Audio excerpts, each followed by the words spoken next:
একক অঙ্ক 5 থাকলে বর্গ করার নিয়ম কীভাবে করবে দেখো। প্রথমটা নিশ্চয়ই সকলে জানো, এটা বলার দরকার নেই। দ্বিতীয়টা দেখো 15 স্কোয়ার মানে 15 × 15 কীভাবে করবে।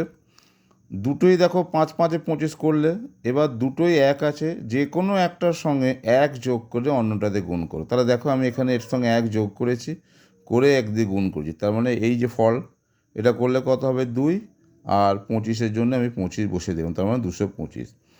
একইভাবে দেখো 25-কে 25-এ গুণ করলে কী হবে, আমি এটা করে দেখেছি দেখো। অর্থাৎ সাধারণভাবে যদি বলি 5 5-এ 25, আর 2কে 1 দিয়ে যোগ করে তার সঙ্গে 2 যোগ গুণ করলাম, এই দেখো এখানে করে দেখেছি, তাহলে হলো 6, তাহলে হলো 625।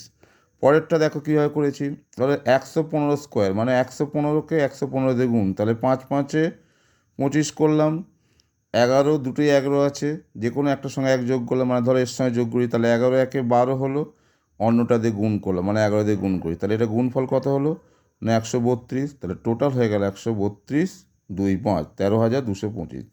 একইভাবে দেখো যদি বলে 215 স্কোয়ার, তার মানে 215-কে 215 দিয়ে গুণ, কীভাবে করলাম 5 5-এ 25, 21-এর সঙ্গে দুটোই 21 আছে, 21-এর সঙ্গে এক যোগ করে তাকে অন্যটা দিয়ে গুণ করলাম, মানে এখানে করে দেখিয়েছি, করলে কত হচ্ছে না 462, তাহলে 5 5-এ 25 হলো, আর 21-এর সঙ্গে এক যোগ করে 22, 22 × 21 করলে হয়ে গেল 462, তার মানে 46,225।